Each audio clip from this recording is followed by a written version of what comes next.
termasuk benda mati atau benda hidup? Nah, kita simak sama-sama yuk. Subhanallah, indah sekali tempat ini. Coba tebak, di mana sekarang Miss berada? Iya, betul. Miss sekarang ada di sebuah taman. Coba perhatikan, ada benda-benda apa saja yang ada di lingkungan sekitar ini. Tentunya ada benda hidup dan ada benda mati. Coba kita sebutkan benda hidup apa yang ada di sekitar sini. Ya, betul. Di bawah yang Miss Rita injak ada apa? Rumput. Rumput termasuk benda hidup. Benda hidup disebut juga makhluk hidup. Apalagi? Ya, bunga. Bunga termasuk benda apa? Benda hidup atau makhluk hidup. Ada lagi, yuk kita cari lagi apa ya? Di belakang Miss ada apa? Di dalam kolam? Iya betul, ada ikan. Ikan termasuk makhluk hidup. Ada batu tidak ya? Oh iya ada. Batu termasuk benda apa? Batu termasuk benda mati. Coba teman-teman lihat, di belakang sana ada sebuah rumah. Rumah itu terbuat dari kayu. Apakah kayu yang dibuat untuk rumah itu termasuk benda mati atau benda hidup? Betul, termasuk benda mati. Mengapa? Karena kayu itu sudah ditebang. Awalnya kayu berasal dari pohon. Ketika masih menjadi pohon, maka itu termasuk benda hidup.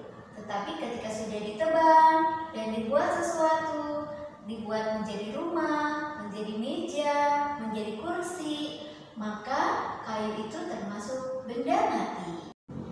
Teman-teman, manusia, hewan, serta tumbuhan termasuk makhluk hidup. Makhluk hidup diciptakan oleh siapa? Betul, diciptakan oleh Allah Subhanahu wa Ta'ala. Karena itu, kita harus bersyukur. Dengan cara apa? Dengan cara beribadah dengan baik, belajar dengan baik, mensyukuri segala nikmat hidup yang Allah berikan kepada kita. Apalagi kita manusia sebagai makhluk yang sempurna. Jadi, kesempatan hidup ini harus digunakan dengan baik untuk hal-hal yang bermanfaat. Teman-teman, manusia, hewan maupun tumbuhan termasuk makhluk hidup kan? Makhluk hidup memiliki ciri-ciri. Apa ciri-ciri makhluk hidup? Ada yang sudah tahu? Ya, betul. Ciri yang pertama adalah makhluk hidup membutuhkan makanan.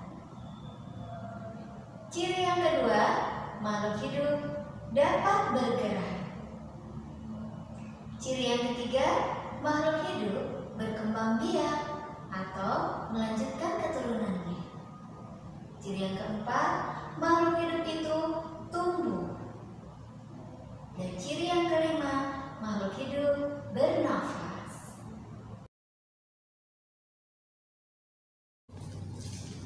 Selanjutnya, kita akan membaca teks yang ada di halaman 4. Teman-teman silakan membuka buku tematiknya ya. Di sana ada sebuah teks yang berjudul Makhluk hidup membutuhkan makan. Di sebelah kanan ada sebuah gambar. Nah, ada tulisan di bawahnya. Kita baca sama-sama. Kucing termasuk makhluk hidup dan bola termasuk benda mati. Nah, ternyata di dalam gambar itu ada makhluk hidup. Apa saja? Ada kucing, ada manusia, ada juga tumbuhan. Dan ada pula benda mati. Apa saja coba? Ya, ada bola, ada kursi, ada lantai, ada batu bata, ada rumah, ada pula pagar. Nah, sekarang kita lihat teksnya. Ada berapa paragraf di dalam teks tersebut? Ya, ada 4 paragraf. Di kelas 2 kita sudah belajar mengenai paragraf ya. Paragraf adalah suatu kumpulan kalimat. atau disebut juga sebagai kelompok yang terdiri dari kalimat. Kita baca sama-sama ya, mulai dari judul. Makhluk hidup membutuhkan makan. Di sekitar kita terdapat berbagai benda. Ada manusia, hewan, tumbuhan, dan benda-benda lain seperti bola dan batu. Manusia, hewan, dan tumbuhan adalah benda hidup. Benda hidup disebut juga makhluk hidup. Bola dan batu adalah benda tak hidup. Bola dan batu disebut benda mati. Coba amatilah kucing dan bola. Apakah kucing dan bola sama-sama membutuhkan makanan? Tentu saja tidak. Kucing membutuhkan makanan untuk hidup, sedangkan bola tidak membutuhkan makanan. Jadi, salah satu ciri makhluk hidup adalah membutuhkan makanan. Sekarang kita kerjakan latihan yang ada di bawahnya. Ayo lakukan. Hubungkan gambar dengan kata yang sesuai. Di gambar ada gambar apa saja? Ada gambar bola dan ada gambar bebek. Nah, coba apa saja kata yang sesuai untuk gambar tersebut? Hubungkan dengan kata-kata yang ada di sebelah kanan. Mana yang termasuk makhluk hidup, yang tidak butuh makan, yang memakan dedak, yang benda mati, yang mana saja? Silahkan dikerjakan. Makhluk hidup membutuhkan makanan.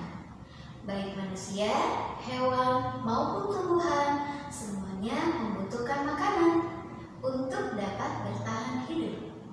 Makanan manusia dan hewan hampir sama. Manusia memerlukan hewan dan tumbuhan untuk melangsungkan hidupnya. Salah satu upaya manusia untuk bertahan hidup dan mendapatkan makanan adalah dengan cara beternak. Hewan yang dipelihara bisa bebek, ayam, sapi, kambing, dan lain-lain. Sebagai contoh, kita perhatikan peternakan bebek yang ada di dalam layar televisi. Peternak ini dapat menghasilkan daging bebek dan telur bebek, sebagian untuk dikonsumsi dan sebagian lagi untuk dijual ke pasar. Hewan ada yang memakan hewan yang lain, ada pula hewan yang memakan tumbuhan. Manusia dan hewan tidak mampu membuat makanan sendiri. Tumbuhan diberikan Allah Subhanahu wa Ta'ala kemampuan untuk membuat makanan sendiri. Mari kita saksikan sama-sama proses fotosintesis. Fotosintesis adalah proses bagaimana tumbuhan membuat makanan sendiri. Kita saksikan sama-sama ya.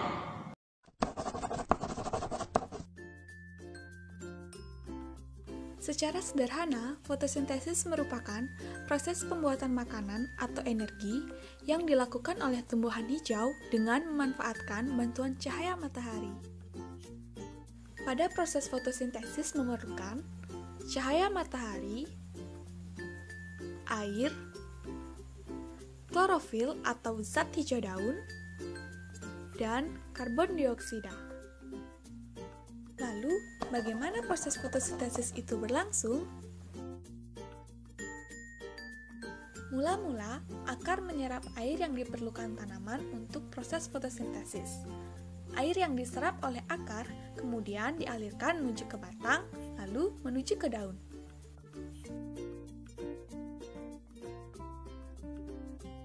Pada daun terdapat zat hijau daun atau klorofil yang berfungsi untuk menyerap cahaya matahari.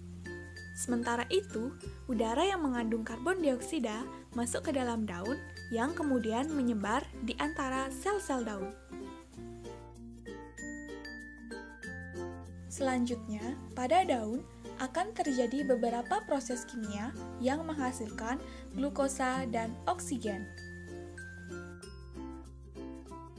Hasil fotosintesis berupa glukosa akan menjadi makanan tumbuhan, sedangkan oksigen akan dikeluarkan ke udara. Nah, itu dia tadi penjelasan mengenai proses fotosintesis pada tumbuhan. Semoga bermanfaat ya. Demikian pembelajaran kita hari ini. Tentu saja teman-teman sekarang sudah jauh lebih tahu apa saja ciri-ciri makhluk hidup, apa saja contoh benda yang termasuk benda mati dan benda hidup. Semoga bermanfaat. Dan saya hamdalah. Alhamdulillahirrabbilalamin. Assalamualaikum warahmatullahi wabarakatuh.